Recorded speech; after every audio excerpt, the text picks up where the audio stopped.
قربانی کا بکرا لائے، مہنگا بکرا، لوگ یہ نہ کہیں اتنا پیسے والا ہو کر بھی ایک مریل بکرا لے آیا قربانی کے لیے۔ میرے پیارے ساتھیوں، ہم اس لیے خوبصورت اور زبردست تگڑا لمبا چوڑا جانور خرید کے لا رہے ہیں تاکہ لوگ یہ نہ کہیں کتنا امیر ہو کر کتنا بیکار قسم کا جانور ذبح کر رہا ہے۔ ہم اس ڈر کی وجہ سے ہم قربانی کا جانور دوسرے اچھے قسم کا لا رہے ہیں تاکہ لوگ نہ کہیں لَن يَنَالَ اللَّهَ لُحُومُهَا وَلَا دِمَاؤُهَا وَلَٰكِن يَنَالُهُ التَّقْوَىٰ مِنكُمْ۔ تم جو قربانی کرتے ہو اس کا گوشت اور اس کا خون اللہ کے پاس نہیں پہنچتا، بلکہ وہ تمہارے دلوں کا تقویٰ دیکھتا ہے، تمہارے دلوں کی پرہیزگاری دیکھتا ہے کہ تم کس نیت سے قربانی کر رہے ہو، تمہارے دل میں نیت کیا ہے۔ اب ایک چیز اور سمجھنے کی کوشش کیجئے گا، اللہ نے عمل کرنے کے لیے بھی نہیں کہا، یہ نہیں کہا ایمان لاؤ اور عمل کرو، نہیں، عمل صالح۔ آپ کتنی بھی نمازیں پڑھ لیجئے، کتنے بھی روزے رکھ لیجئے، اگر ان نمازوں میں ان روزوں میں صالحیت نہیں ہے، اخلاص نہیں ہے، تو آپ کی وہ نماز اور آپ کے وہ روزے آپ کے منہ پہ مار دیے جائیں گے۔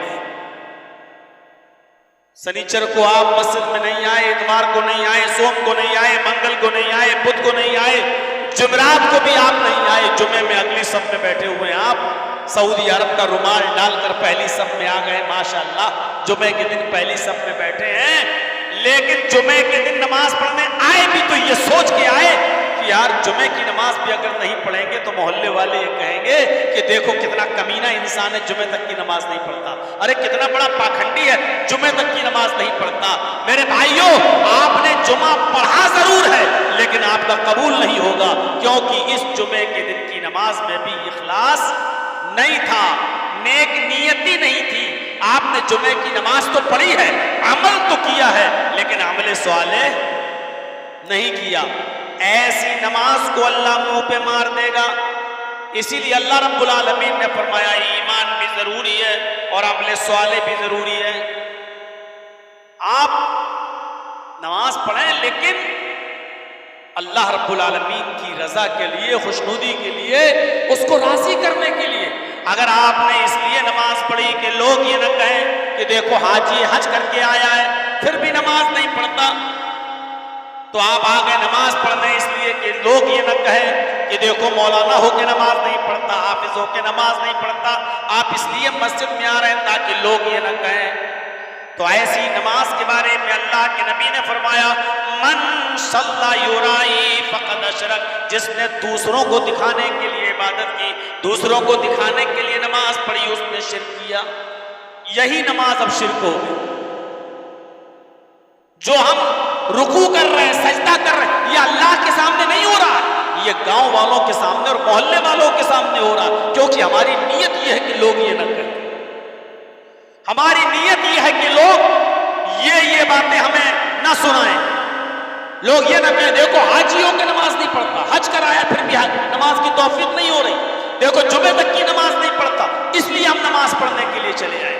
اللہ کو عمل صالح پسند ہے، وہ عمل پسند ہے جو صرف اللہ کی رضامندی اور اللہ کی خوشنودی کے لیے کیا جائے۔ ان اللہ لا ينظر الى شامکم ولا الى صورکم ولكن ينظر الى قلوبکم۔ اللہ رب العالمین تمہارے جسموں کی طرف نہیں دیکھتا کہ تم کتنے باڈی بلڈر ہو، کتنے تندرست ہو، تمہاری شکلوں کی طرف بھی نہیں دیکھتا کہ تم کتنے ہینڈسم ہو، کتنے خوبصورت ہو۔ اللہ نہیں دیکھتا تمہارے جسموں کی طرف، اللہ نہیں دیکھتا تمہاری شکل و صورتوں کی طرف، وَلَٰكِن يَنظُرُ إِلَىٰ قُلُوبِكُمْ، وہ تمہارے دلوں کی طرف دیکھتا ہے کہ تمہارے دلوں میں تقویٰ کتنا ہے، تمہارے دلوں میں پرہیزگاری کتنی ہے، تمہارے دلوں میں اللہ کا خوف کتنا ہے، کس نیت سے اور کس کنڈیشن میں تم اللہ کی عبادت کر رہے ہو۔ اللہ عبادت کی کنڈیشن کو دیکھتا، گئے رکوع کر لیا، سجدہ، اس کو جھکانا اور رکوع کرنا یہ پسند تو نہیں، وہ یہ دیکھنا چاہتا ہے کہ اس رکوع اور سجدے میں خلوص کتنا ہے، یہ دیکھنا چاہتا ہے کہ اخلاص کتنا ہے۔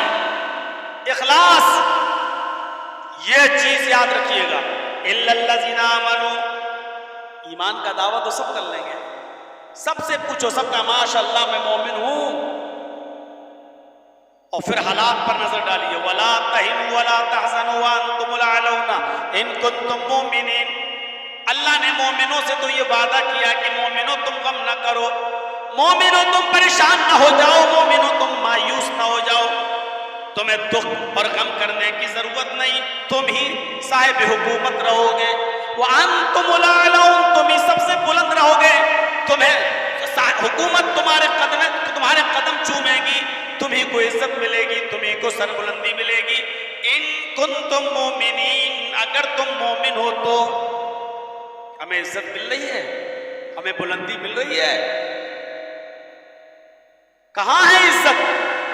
آج جو چاہتا ہے تمہیں رسی سے باندھ کر، درخت سے باندھ کر، پیڑ سے باندھ کر تمہاری لنچنگ کر دیتا ہے، مار دیتا ہے. جو چاہتا ہے آج ہمارا مذاق اڑا رہا ہے، جو چاہتا ہے آج ہمارے ساتھ جیسا سلوک کرنا چاہتا ہے ویسا کر لیتا ہے. بلکہ میں تو یہ کہوں گا کہ کائنات کے کسی دور میں مسلمان اتنا ذلیل، اتنا رسوا نہیں تھا جتنا آج کے اس دور میں مسلمان ذلیل ہے، رسوا ہے. ضربت علیہم الذلۃ والمسکنہ، کائنات کی کسی دور میں اتنا ذلیل نہیں تھا جتنا آج کے اس دور میں مسلمان ذلیل ہے. اور صرف بھارت کے اندر ہی نہیں، دنیا کے کسی بھی خطے میں آپ چلے جائیے، مجھے بتا دیجیے کہ مسلمان کہاں چین و سکون کے ساتھ ہے. اس کا مطلب یہ ہے کہ اگر ایمان ہمارے اندر ہوتا تو عزت ہمارے پاس ہوتی. آج عزت ہمارے پاس نہیں ہے تو اس کا مطلب یہ ہے کہ ایمان آج ہمارے پاس نہیں. دعویٰ ہے ہمارا، دعوے سے کیا ہوتا ہے؟ دعویٰ تو منافق بھی کرتے تھے، اور ہم اور آپ کیا دعویٰ کریں گے؟ منافق دعویٰ کرتے تھے، کیا کہتے تھے؟ قالوا نشہد انک لرسول اللہ. منافق کہتے تھے، سورہ منافق پڑھو، اذا جاءک المنافقون قالوا نشہد، وہ کہتے تھے، گواہی دیتے تھے منافق، انک لرسول اللہ، آپ تو اللہ کے رسول ہیں. اور دعویٰ کتنا مضبوط، انا بھی، اور انا کی خبر پر لام بھی داخل ہے. جو لوگ عربی جانتے ہیں ان کو اچھی طریقے سے معلوم ہوگا. غور کرو ان کا دعویٰ کتنا مضبوط تھا. وہ یہ نہیں کہتے تھے آپ اللہ کے رسول ہیں، وہ کہتے تھے انک لرسول اللہ، یقیناً ہر حال میں ہم دل کی گہرائیوں سے گواہی دیتے ہیں کہ آپ اللہ کے رسول ہیں. جبکہ اللہ رب العالمین نے کیا کہا؟ واللہ یشہد ان المنافقین لکاذبون، اللہ گواہی دیتا ہے کہ منافق جھوٹے ہیں. اللہ نے بھی انا کے ساتھ کہا اور انا کی خبر پر لام داخل، واللہ یشہد ان المنافقین لکاذبون، اللہ بھی گواہی دیتا ہے کہ منافق جھوٹے ہیں. غور کرو، ہم بھی دعویٰ کرتے ہیں کہ ہم مومن ہیں، منافق بھی دعویٰ کرتے تھے کہ آپ اللہ کے رسول ہیں، لیکن وہ دل سے اللہ کے رسول کو رسول نہیں مانتے تھے. آج ہمارے پاس بھی ایمان دل سے نہیں ہے، دل سے نہیں ہے. ابھی یہاں آئے ہیں، انگلی سے انگلی ملا لی، قدم سے قدم ملا لیے، ٹخنے سے ٹخنا ملا لیا، قدم سے قدم ملا لیا، کاندھے سے کاندھا ملا لیا، نماز پڑھ لی، چلے گئے، اور بس سے باہر نکلے تو پھر وہی حالت. نہ آپ کا سلام ہم سے، نہ ہمارا سلام آپ سے. مسجد سے باہر نکلے وہی غیبت، وہی چغلی، وہی برائی، وہی حسد، وہی کینہ، وہی عناد، وہی دشمنی ہمارے دلوں میں. پھر آئے کس لیے تھے؟ پھر قدم سے قدم کیوں ملائے تھے؟ ٹخنے سے ٹخنا کیوں ملائے تھے؟ اگر نفرتوں کی دیواریں نہیں گرا سکے تو پھر مسجد میں آئے کیوں تھے؟ نماز ہی پڑھنا تھا تو گھر پہ پڑھ لیتے. مسجد میں بلانے کا مقصد اور جماعت کے ساتھ نماز پڑھنے کا مقصد یہ تھا کہ نفرتیں دور ہوں، کدورتیں دور ہوں، ایک دوسرے کے حالات پوچھو، ایک دوسرے کی خیریت پوچھو. اگر کوئی پریشان ہے تو اس کی مدد کرو، کوئی بیمار ہے تو اس کی عیادت کے لیے جاؤ.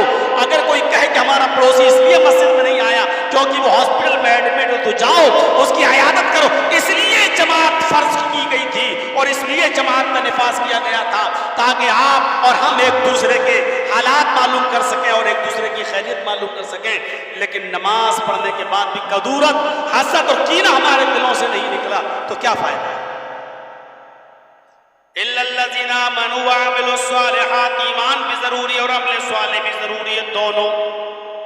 وتواصوا بالحق وتواصوا بالصبر، حق بات بہت تہذیب کے دائرے میں کہہ دینا، اور حق بات کہنا تو یہ سوچ لینا کہ پریشانیاں آئیں۔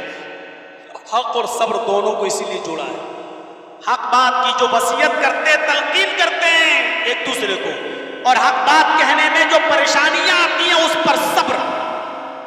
حق بھی کہنا ہے اور حق بات کہنے میں جو پریشانیاں آئیں اس پر ہمیں صبر بھی کرنا ہے۔ اگر حق صبر کرنے کا کلیجہ ہو، دل ہو اور گردہ ہو تو آپ حق بات کہیے، اور اگر آپ صبر نہیں کر سکتے تو حق بات کہنا چھوڑ دیجیے۔ پھر تو جس آدمی کو دیکھو اس کے منہ پہ ویسی بات کرو، جیسا دیش ویسا بھیس۔ پھر آپ یہ مت کہیے کہ میں حق سے محبت کرتا ہوں۔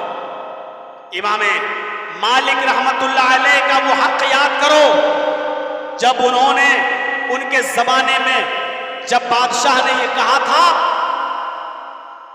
کسی غریب آدمی کی خوبصورت بیوی اس کو پسند آ گئی تھی بادشاہ کو، امام مالک رحمت اللہ علیہ کے زمانے میں، اور اس نے اپنے زمانے کے تمام ملا مولویوں کو اکٹھا کر کے کہا مجھے بتاؤ وہ فلاں آدمی کی بیوی ہے، بڑی خوبصورت ہے، مجھے وہ پسند ہے، لیکن وہ آدمی اپنی مرضی سے طلاق نہیں دے رہا ہے، اب یہ بتاؤ کہ مجھے وہ عورت چاہیے، میں کیا کروں، میرے لیے اس کی بیوی جائز کیسے ہوگی؟ اس بادشاہ نے جب یہ کہا تو اس زمانے کے سارے ملا مولوی مل گئے اور بادشاہ کے لیے ایک راستہ نکال دیا، اور راستہ یہ نکالا کہ ارے اس کی گردن پہ آپ اپنے وزیروں سے تلوار رکھوا دیں، موت کی دھمکی دیں، تلوار اس کی گردن پر رکھوا دیں اور کہیں کہ طلاق دے رہا ہے یا نہیں دے رہا ہے، اگر طلاق نہیں دے گا تو گردن اڑا دوں گا، تیری بیوی عدت گزارے گی بیوہ ہونے کے بعد اور پھر میں اس کے ساتھ نکاح کر لوں گا، نہیں تو خوشی خوشی تو طلاق دے دے۔ اور یہی ہوا، اس بادشاہ کے وزیروں نے تلوار اس غریب آدمی کے اوپر رکھ دی اور کہا کہ اپنی بیوی کو طلاق دے ورنہ تیری گردن ماری جائے گی۔ اس نے کہا بھائی بیوی میری ہے اور مجھے اپنی بیوی سے کوئی شکایت نہیں ہے تو میں طلاق کیوں دوں؟ کہا تیری بیوی بادشاہ کو پسند ہے، اگر تو طلاق نہیں دے گا تو میں تیری گردن اڑا دوں گا۔ وہ ڈر گیا، کانپ گیا، تھرا گیا، اور اس کی بیوی بھی کہنے لگی تمہاری موت سے زیادہ تمہاری زندگی میرے لیے ضروری ہے، لہٰذا تم مجھے طلاق دے دو۔ میں نہیں چاہتی کہ بادشاہ کے یہ وزیر تمہاری گردن پہ تلوار رکھے ہوئے اور یہ حقیقت میں قتل کر دیں، ان کا کچھ نہیں ہوگا کیونکہ ان کی پشت پناہی ہے بادشاہ کی ان کے اوپر۔ بیچارہ ڈر گیا اور مجبور ہو کر اس نے اپنی بیوی کو طلاق دے دی، اس کی عورت نے عدت گزاری، بادشاہ نے نکاح کر لیا۔ یہ خبر دھیرے دھیرے امام مالک رحمت اللہ علیہ کو پتہ چلی۔ امام مالک سر پہ کفن لپیٹ کر جمعے کا خطبہ دینے کے لیے جاتے ہیں اور اپنی بیوی سے کہتے ہیں کہ آئے میری بیوی، میں نے سر پہ کفن لپیٹ کر آج میں مسجد کی طرف جا رہا ہوں، ہو سکتا ہے اللہ نہ کرے لیکن ممکن ہے کہ میں زندہ واپس نہ آؤں۔ مسجد میں جاتے ہیں، سنتیں ادا کرتے ہیں اور پھر ممبر کے اوپر بیٹھ جاتے ہیں، اذان ہونے لگتی ہے۔ وہ بادشاہ بھی آیا جس نے غریب آدمی کی بیوی سے شادی کی ہے، اس کے ساتھ 500 باڈی گارڈ بھی بیٹھے ہوئے ہیں جن کے ہاتھوں میں تلواریں ہیں جو ابھی میان میں ہیں۔ امام مالک نے ان 500 باڈی گارڈ کی پرواہ نہیں کی اور جمعے کے دن ممبر پہ کھڑے ہو کے خطبہ دینے لگے۔ پورا خطبہ حق گوئی کے ساتھ دیتے دیتے لاسٹ میں آئے اور کہنے لگے کہ لوگوں میں نے سنا ہے کہ بادشاہ نے ایک غریب آدمی کی گردن پر تلوار رکھ کر اس سے طلاق لے لی ہے اور اس نے مجبوری میں اپنی بیوی کو طلاق دی ہے اور اس کے بعد اس بادشاہ نے اس کی بیوی سے شادی کر لی ہے۔ اللہ کرے کہ یہ جھوٹ ہو، امام مالک کہہ رہے ہیں اللہ کرے کہ یہ جھوٹ ہو، لیکن میرے پاس یہ خبر پہنچی ہے، اگر یہ خبر صحیح ہے تو میں تمہیں اللہ کے رسول کا فرمان سناتا ہوں. اللہ کے نبی صلی اللہ علیہ وسلم کی حدیث ہے ان الطلاق المکرہ لیس بشیء. زبردستی دلوائی ہوئی طلاق نہیں ہوتی ہے. اگر کسی نے کسی کی گردن پر تلوار رکھ کر اس کو مجبور کر دیا کہ طلاق دے اپنی بیوی کو, اور بیچارہ موت کے ڈر سے مجبوری میں طلاق دے دیتا ہے, تو یہ طلاق نہیں مانی جاتی ہے. لہٰذا اگر ایسی بات ہے تو وہ طلاق ہی نہیں ہوئی. لہٰذا بادشاہ اس عورت کے ساتھ زناکاری کر رہا ہے. غور کیجئے, بادشاہ کے سامنے یہ خطبہ, 500 باڈی گارڈ وہی بیٹھے ہوئے ہیں, سر پہ عمامے کی جگہ پر کفن بندھا ہوا ہے. جمعہ کا خطبہ دینے کے بعد جب ہٹتے ہیں تو جس چیز کا ڈر تھا وہی ہوا, ان کو گرفتار کر لیا گیا. پہلے تو بادشاہ ان کو اپنے گھر لے گیا, ان کے سامنے اشرفیوں کی دینار و درہموں کی تھیلیاں پھینکی گئیں, یعنی خریدنے کی کوشش کی گئی. لیکن جب انہوں نے اپنی زبان سے جملہ ادا کیا کہ زمین کے اوپر اور آسمان کے نیچے ابھی کسی ماں نے وہ بیٹا پیدا ہی نہیں کیا جو امام مالک کو خرید سکے. میں نے تو حدیث سنائی ہے ان الطلاق المکرہ لیس بشیء. اے بادشاہ سلامت, میں آج بھی وہی بات کہتا ہوں کہ زبردستی دلوائی ہوئی طلاق نہیں ہوتی ہے. تو پھر ان کو کوڑے مارے گئے, ہاتھ شل پڑ جاتے ہیں, پیر ٹوٹ جاتے ہیں, نماز کا وقت ہو جاتا ہے. اب وہ نماز پڑھتے ہیں لیکن دونوں ہاتھوں کو اٹھا نہیں پا رہے ہیں, سینے پر رکھ نہیں پا رہے ہیں, بس ایسے ہی کہتے ہیں اللہ اکبر. ہاتھ اٹھ نہیں رہے, دونوں ہاتھ چل پڑ گئے. تب انہوں نے ہاتھ چھوڑ کر نماز پڑھی. جیسے آج ان کے اندھے مقلد, اندھی عقیدت والے سعودیہ میں ملیں گے جو ہاتھ چھوڑ کے نماز پڑھتے ہیں. وہ کہتے ہیں کہ ہمارے امام نے ہاتھ چھوڑ کے نماز پڑھی تو ہم بھی ہاتھ چھوڑ کے نماز پڑھیں گے. ان کو یہ معلوم نہیں کہ امام مالک نے ہاتھ چھوڑ کے نماز کس کنڈیشن میں پڑھی. جب بادشاہ نے مارا ہی اتنا, پٹوایا اتنا کہ ان کے ہاتھ اٹھ ہی نہیں رہے تھے, اور جب ہاتھ ہی اٹھنا بند ہو گئے تو بیچارے نیت کیسے باندھیں, نیت نہیں باندھ پا رہے تھے. اس کے بعد ان کو اونٹ کے اوپر لٹکا دیا گیا ہے. ایسے, یہ اونٹ ہے, ایسے لٹکا دیا گیا, سر اس طرف اور پیر اس طرف, پیٹ کے بل ان کو لٹا دیا گیا. اور بادشاہ کا وزیر لگام اونٹ کی پکڑ کر مدینے میں ٹہلا رہا ہے. ان کو پیروں میں بیڑیاں پڑی ہوئی ہیں, ہاتھوں میں ہتھکڑیاں پڑی ہوئی ہیں, اور اونٹ کے اوپر پیٹ کے بل لیٹے ہوئے ہیں. اور بادشاہ کا وزیر کہتا ہوا جا رہا ہے, آئے لوگوں سنو, بادشاہ کی ساکے بغاوت, بادشاہ کے ساتھ بغاوت کرنے کا نتیجہ دیکھو, بادشاہ کا کہنا نہ ماننے کا نتیجہ دیکھو, بادشاہ کا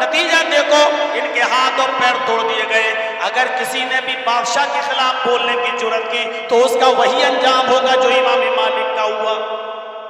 امام مالک بھی بلند آواز سے اس اونٹ کے اوپر پڑے ہوئے ہیں اور کیا کہہ رہے ہیں, اے لوگوں, جو مجھے جانتا ہے وہ تو جانتا ہی ہے کہ میں کون ہوں, اور جو نہیں جانتا وہ سن لے کہ میں مالک ابن انس ہوں. جو جانتا ہے وہ تو جانتا ہی ہے کہ میں کون ہوں, اور جو نہ جانتا ہو وہ سن لے کہ میں مالک ابن انس ہوں. اور بادشاہ کی مخالفت کی وجہ سے مجھے یہ سزا نہیں ملی, مجھے یہ سزا محمد رسول اللہ کی حدیث سنانے کی وجہ سے ملی, حق بات بولنے کی وجہ سے ملی.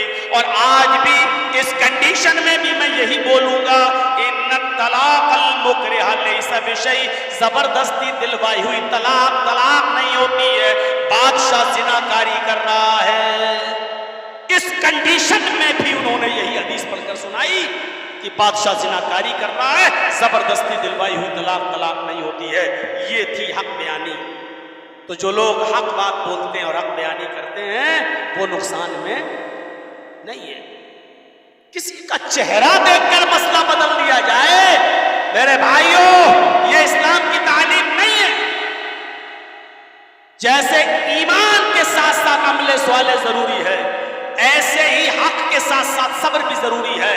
امام مالک کو مارا گیا حق بات کہنے کے جرم میں, لیکن انہوں نے صبر بھی کیا. بادشاہ کا مقابلہ کوئی نہیں کر سکتا تھا, وہ بھی نہیں کر پا رہے ہیں, لیکن صبر بھی کر رہے ہیں. لیکن حق بات سے سمجھوتا نہیں کر رہے ہیں, حق بات سے سمجھوتا نہیں کر رہے ہیں. آپ کر سکتے ہیں حق بات سے سمجھوتا, جرجیس کر سکتا ہے حق بات سے سمجھوتا. اچھا ٹھیک ہے, یہ ایریا ویسا ہے, یہاں ایسا نہیں بولا جائے گا, وہ ایریا ویسا ہے, وہاں ویسا نہیں بولا جائے گا. سود اور پیاز کے خلاف تقریر نہیں ہوگی جمعے میں. جرجی صاحب مسجد کے امام ہیں, خطیب ہیں, لیکن ہم سود اور پیاز کے خلاف خطبہ اس لیے نہیں دے رہے ہیں کیونکہ جانتے ہیں کہ مسجد کا متولی سود کھاتا ہے, پیاز کھاتا ہے. اگر سود اور پیاز کے خلاف خطبہ دے دوں گا تو مسجد کا متولی ہمیں نکال دے گا اور مسجد سے بھگا دے گا. یہ ہے منہ دیکھ کر فتویٰ دینا, یہ ہے منہ دیکھ کر حق بات کو چھپا جانا. میرے بھائیوں, یہ سمجھوتا نہیں سکھاتا اسلام. اس لیے نجات پانا ہے تو حق بات کہنا ہے, لیکن کسی کا نام لیے بغیر, اور صبر بھی کرنا ہے. حق بات, سمیہ نے حق بات ہی تو کہی تھی. اللہ کس پر ایمان لائی؟ اللہ پر. پکڑ لی گئی, اس کا بیٹا عمار اور اس کا شوہر یاسر دونوں پکڑ کے لائے گئے, دونوں کو باندھ دیا گیا, اور سمیہ کو عمار اور یاسر دونوں کے سامنے ننگا برہنہ کر دیا گیا. کما والدت امہا, طبقات پڑھیے ابن سعد کی, جیسے اس کی ماں نے اس کو آج ہی پیدا کیا ہو. ایک کپڑے کا تار نہیں ہے سمیہ کے جسم پر. ابو جہل نے کہا مانتی ہے کہ نہیں مانتی؟ محمد کے رب کو چھوڑتی ہے کہ نہیں چھوڑتی؟ کہتی ہے نہیں. پھر اپنے انجام دیکھ کہ انجام سے مجھے کیا ڈراتا ہے. اس نے نیزہ لیا اور وہ نیزہ پورا کا پورا حضرت سمیہ کی شرمگاہ میں داخل کر دیا. طبقات کے الفاظ ہے, وہ نیزہ اس طرف سے مارا اور اس پار نکال دیا شرمگاہ. پیچھے سے ہاتھ بندھے ہوئے تھے, اس لیے وہ دفاع بھی نہیں کر سکتی تھی, نیزہ ہاتھ سے پکڑ بھی نہیں سکتی تھی. جب نیزہ اس کی شرمگاہ میں داخل کیا گیا تو سمیہ کی نظریں آسمان کی طرف اٹھی اور کہا ثبت قدمی علی دینک یا رب یا ارحم الراحمین. اے رحم کرنے والے, اے اللہ, اے رب العالمین, اے ارحم الراحمین, میری مدد کر, میرے قدم کو میرے دین پر ثابت رکھنا. یعنی اس کی دی ہوئی تکلیف کہیں مجھ سے میرا دین نہ چھین بیٹھے. اس موقع پر بھی وہ یہ نہیں کہہ رہی اللہ میرے اوپر رحم فرما, اللہ میری مدد فرما, اللہ مجھے بچا لے اس مصیبت سے. یہ دعا نہیں کر رہی ہے, وہ دعا یہ کر رہی ہے ثبت قدمی علی دینک یا ارحم الراحمین, اے ارحم الراحمین, اس کی دی ہوئی تکلیفوں سے کہیں میرا دین نہ چھوٹ جائے, کہیں میں دین نہ چھوڑ بیٹھوں, میری مدد کرنا, میرے قدم کو میرے دین کے اوپر ثابت رکھنا. اس موقع پر بھی وہ یہ دعا کر رہی ہے کہ اللہ میرے قدم کو میرے دین پر ثابت رکھنا. کہا کیا ہے, ابھی بھی نہیں مانے گی. کہا نہیں. 2 اونٹ بتائے ابو جہل نے, ایک اونٹ کا چہرہ پورب کی طرف, ایک اونٹ کا چہرہ پشچم کی طرف. سمیہ کا یہ پیر اس اونٹ سے باندھا, دوسرا پیر دوسرے اونٹ سے باندھا, پیچھے سے ہاتھ بندھے تھے, کوڑا اٹھایا, کہا سمیہ ایک اونٹ پورب کی طرف بھاگے گا, ایک اونٹ پشچم کی طرف بھاگے گا, تیرے جسم کے 2 ٹکڑے ہو جائیں گے, چیر دی جائے گی بیچ سے. نظریں آسمان پہ ڈالتی اور مسکرا کر کہتی ہے کہ ابو جہل جلدی سے ان اونٹوں کو کوڑا مار, ان اونٹوں کو پورب اور پشچم کی طرف, مشرق و مغرب کی طرف بھگا. قسم ہے اس رب کی جس کے قبضے میں میری جان ہے, مجھے جنت میں جانے میں اتنی ہی دیر لگ رہی ہے جتنی دیر تو ان اونٹوں کو بھگانے میں لگا رہا ہے. جتنی دیر تو ان اونٹوں کو بھگانے میں لگا رہا ہے اتنی دیر مجھے جنت میں جانے میں لگ رہی ہے. میرے بیٹے جنت میں دیکھ رہی ہوں. کیا للکار رہی ہے اپنے بیٹے کو کہ کہیں ان کا قدم پھسل نہ جائے, کہیں میری تکلیف کو دیکھ کر کہیں یہ ایمان اور اسلام سے رشتہ نہ توڑ لیں. کہتی ہے میرے بیٹے, میرے شوہر, میں جنت دیکھ رہی ہوں, اللہ کی قسم جنت کی خوشبو میری ناک تک آ رہی ہے. میرے بیٹے میں جنت میں دودھ کی نہریں دیکھ رہی ہوں, شہد کی نہریں دیکھ رہی ہوں, نعمتیں دیکھ رہی ہوں. میرے پیچھے پیچھے میرے نقش قدم پہ چلے آنا. میرے بیٹو ایمان اور اسلام کے ساتھ کوئی کمپرومائز مت کرنا, سمجھوتا مت کرنا. ابو جہل کو غصہ آیا, کہنے لگا کہ میں ان دونوں ہی کو تو سوچ رہا تھا کہ ان کو اپنی طرف کھینچ لوں گا، لیکن اس نے تو ان کو بھی مضبوط کر دیا۔ اس نے ان اونٹوں کو کوڑا مار دیا، ایک اونٹ پورب کی طرف بھاگا، ایک اونٹ پشچم کی طرف بھاگا، اور سمیہ بیچ سے چیر دی گئی، دو ٹکڑے ہو گئے، لیکن چہرہ صحیح سلامت بچ گیا اور اس پر مسکراہٹ تھی۔ ابن سعد نے نقل کیا ہے طبقات کے اندر، چہرہ بچ گیا، سمیہ کے جسم کے دو ٹکڑے پڑے ہیں لیکن چہرہ صحیح سلامت ہے، مسکرا رہی ہے۔ ابو جہل نے پتھر اٹھا کر اپنے سر پہ مارنا شروع کر دیا۔ لوگوں نے کہا کیا کر رہے ہو؟ ابو جہل چیخ کر کہتا ہے سمیہ جیت گئی، میں ہار گیا، مرتے وقت بھی میں اس کے چہرے کی مسکراہٹ نہیں چھین سکا، یہ میری بدقسمتی ہے، ایمان بھی نہیں چھین سکا، اسلام بھی نہیں چھین سکا، ارے مرتے وقت اس کے چہرے کی مسکراہٹ بھی میں نہیں چھین سکا، میں ہار گیا، سمیہ جیت گئی۔ میرے پیارے ساتھیوں، یہ صبر تھا سمیہ کا، حق بات بھی کہتی رہی اور صبر بھی کرتی رہی۔ صبر کا معنی کیا ہے؟ صبر کا معنی ہوتا ہے مضبوط چٹان۔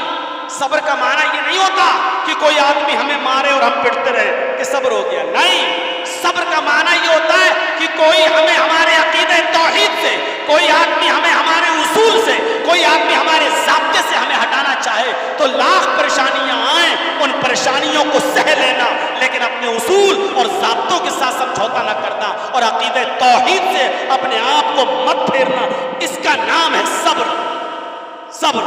صبر کا نام یہ نہیں ہے کہ کوئی مارتا رہے ہم پڑتے رہے، صبر کہتے ہیں کہ کوئی آدمی کتنی بھی مصیبتیں اور پریشانیاں ہمارے اوپر ڈالے لیکن ہمیں ہمارے عقیدے سے نہ بھٹکا سکے اور ہم اپنے عقیدے پر قائم رہیں، اس کا نام ہے صبر۔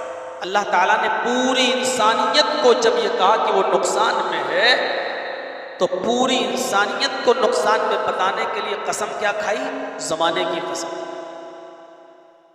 زمانے کی قسم۔ امام راضی رحمت اللہ علیہ نے لکھا ہے اللہ نے زمانے کی قسم یہاں اس لیے کھائی کیونکہ زمانہ دھیرے دھیرے گھلتا اور پگھلتا جا رہا ہے۔ مثلا ہم اگر 1 سال پہلے رانچی میں آئے تھے اور آج 1 سال کے بعد اگر رانچی میں آ رہے ہیں تو اس کا مطلب یہ ہوا کہ 1 سال ہماری زندگی ختم ہو چکی ہے، اور جو لوگ 1 سال پہلے ہم سے ملاقات کیے تھے ان کی بھی زندگی 1 سال ختم ہو چکی ہے۔ 1 دن، 1 گھنٹہ، 1 دن، 1 ہفتہ، 1 مہینہ، 1 سال، 5 سال، 10 سال، جیسے جیسے انسان گزارتا جا رہا ہے ویسے ہی ویسے اس کی زندگی برف کی طرح گھلتی اور پگھلتی جا رہی ہے۔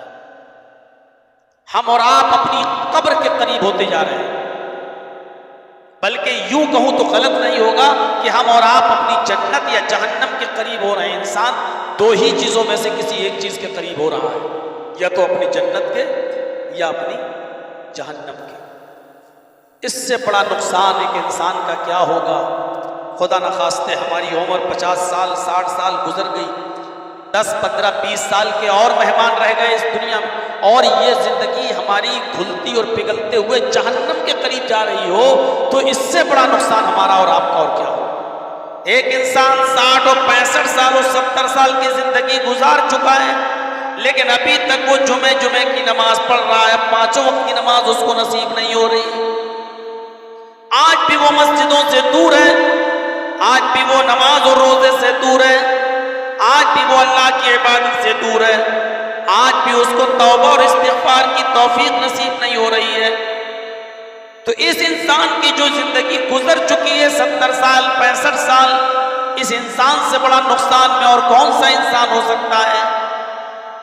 امام راضی کہتے ہیں جیسے برف دھیرے دھیرے پگھلتا اور گھلتا جاتا ہے، برف کے موافق انسان کی زندگی بھی دھیرے دھیرے کھلتی اور پگھلتی جا رہی ہے، یہ اپنی قبر کے قریب ہوتا جا رہا ہے، اپنی جنت یا اپنی جہنم کے قریب ہوتا جا رہا ہے۔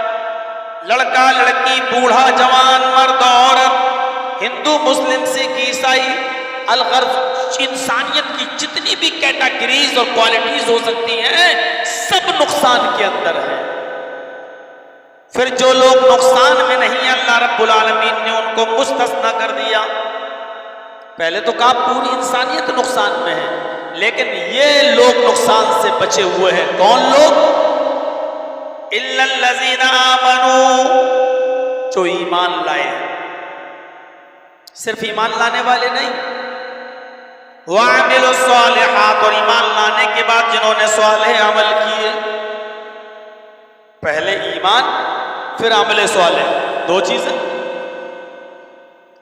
وتواصوا بالحق وتواصوا بالصبر، اور ایک دوسرے کو حق کی وصیت کرنے والے، حق کی تلقین کرنے والے، اور حق بات کہنے میں اور حق پہنچانے میں جو تکلیفیں اور جو پریشانیاں آئیں ان پر ایک دوسرے کو صبر کی تلقین کرنے والے، یہ لوگ نقصان کے اندر نہیں ہیں۔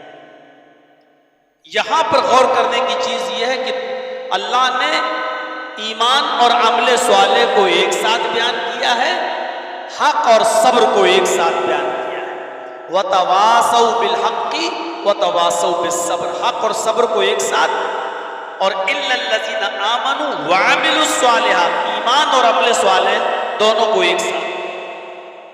نقصان میں کون لوگ نہیں ہیں؟ جو ایمان لائے اور عمل صالح کیے۔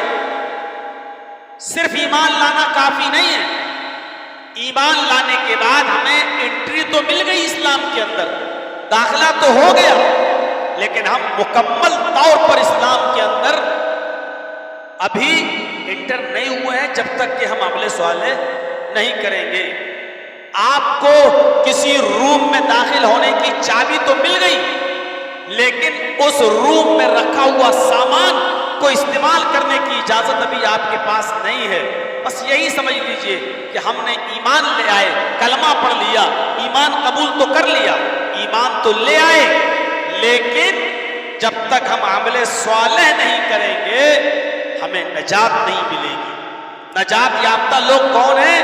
جو ایمان لائے اور جنہوں نے نیک عمل کیا۔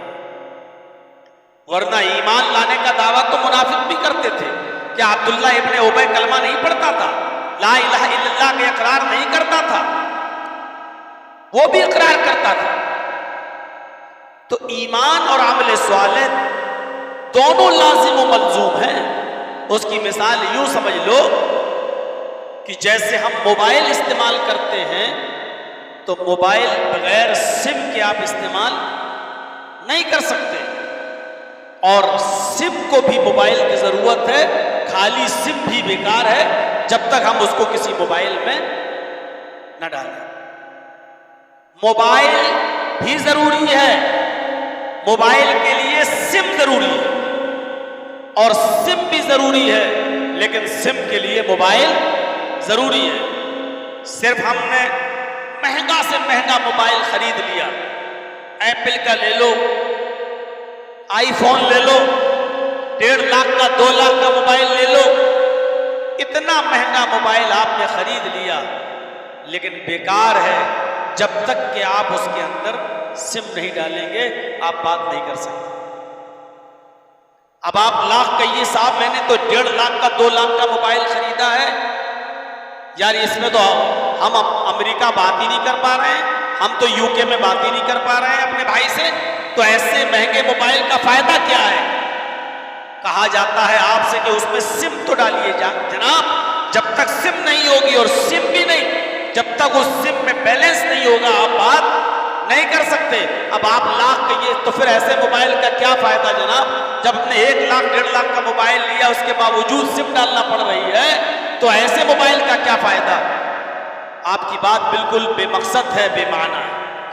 آپ مہنگا سے مہنگا موبائل خرید لیجئے، لیکن اس کے لیے سم ہونا ضروری ہے، بغیر سم کے آپ کا وہ موبائل بیکار ہے۔ اب آپ سم لے لیجئے، سم بھلے ہی آپ 20 روپے میں لے لیجئے، 50 روپے کی لے لیجئے، لیکن اگر اس کے اندر پریاپت بیلنس نہیں ہے، 150 200 500 روپے 1000 روپے جب تک اس میں پڑے ہوئے نہیں ہیں آپ بات نہیں کر سکتے۔ لیکن خالی سم، اور اس میں آپ نے 5000 کا بیلنس بھر لیا، 10,000 روپے کا بیلنس بھر لیا، تب بھی وہ بیکار ہے۔ آپ سم کو کان میں لگا کے ہیلو ہیلو کریے، آواز نہیں جائے گی۔ اب آپ کہیے صاحب میں نے تو اس میں بیلنس پڑوایا ہے، لیکن آپ یہ سم بھی بیکار ہے، چاہے اس میں 10,000 کا بیلنس کیوں نہ ہو۔ جب تک اس سم کو موبائل میں آپ نہیں ڈالیں گے سم کام نہیں کرے گی، آپ کی بات نہیں ہوگی۔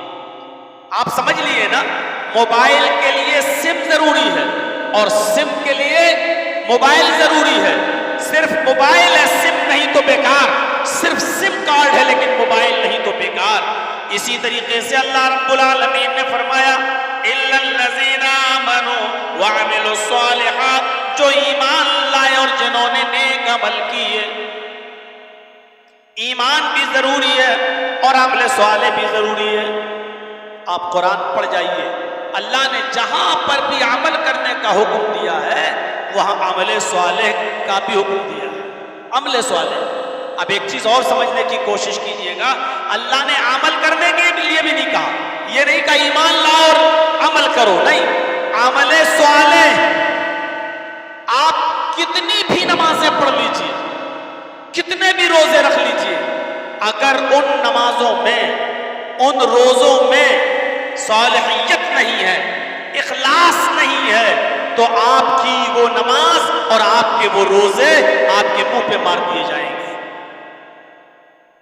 سنیچر کو آپ مسجد میں نہیں آئے، اتوار کو نہیں آئے، سوم کو نہیں آئے، منگل کو نہیں آئے، بدھ کو نہیں آئے، جمعرات کو بھی آپ نہیں آئے، جمعے میں اگلی صف میں بیٹھے ہوئے ہیں، آپ سعودی عرب کا رومال ڈال کر پہلی صف میں آ گئے، ماشاءاللہ جمعے کے دن پہلی صف میں بیٹھے ہیں، لیکن جمعے کے دن نماز پڑھنے آئے بھی تو یہ سوچ کے آئے کہ یار جمعے کی نماز بھی اگر نہیں پڑھیں گے تو محلے والے یہ کہیں گے کہ دیکھو کتنا کمینہ انسان ہے، جمعے تک کی نماز نہیں پڑھتا، ارے کتنا بڑا پاکھنڈی ہے، جمعے تک کی نماز نہیں پڑھتا۔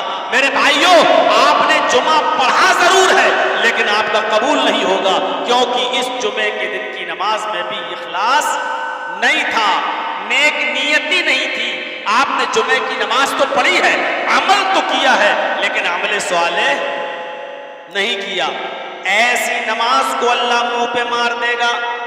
اسی لیے اللہ رب العالمین نے فرمایا ایمان بھی ضروری ہے اور عمل صالح بھی ضروری ہے۔ تو یہ تھا اختصار کے ساتھ درس کہ ایمان اور عمل صالح یہ دو چیزیں بہت ضروری ہیں نجات کے لیے، اور حق اور صبر یہ دونوں ضروری ہیں۔ تو جو لوگ نقصان میں نہیں ہیں وہ لوگ کون ہیں؟ جو ایمان لائے، جنہوں نے عمل صالح کیے، جنہوں نے ہر وقت حق بات کہی اور حق بات کہنے میں جو پریشانی آئی اس پر صبر کیے، یہ لوگ نقصان میں نہیں ہیں۔ ہم اللہ سے دعا کرتے ہیں کہ الہ العالمین تو ہمیں ان لوگوں میں شامل فرما دے جو خسارے میں نہیں ہیں، جو نقصان میں نہیں ہیں۔ اے اللہ، ساری دنیا نقصان میں ہے، تو ہمیں اس نقصان سے نکال دے۔ اے اللہ، ہمیں مضبوط ایمان اپنے اندر پیدا کرنے کی توفیق عطا فرما، عمل صالح کی توفیق عطا فرما۔ اے اللہ، ہمیں حق بات کہنے کی توفیق عطا فرما، اور حق بات کہنے میں جو پریشانیاں آئیں ہم سب کو اس پر صبر کرنے کی توفیق عطا فرما۔ وما علینا الا البلاغ المبین، وآخر دعوانا ان الحمد للہ رب العالمین۔ چلتے چلتے گزارش آپ سے یہ ہے کہ میرے بھائیوں، یہ مسجد جو خاتم الانبیاء کے نام سے آپ جہاں بیٹھے ہوئے ہیں اور کمیٹی اس کی جو بنی ہوئی ہے، تو آپ اس کا تعاون فرمائیں۔ نیچے کا حصہ ابھی باقی ہے، اس کو بننا ہے۔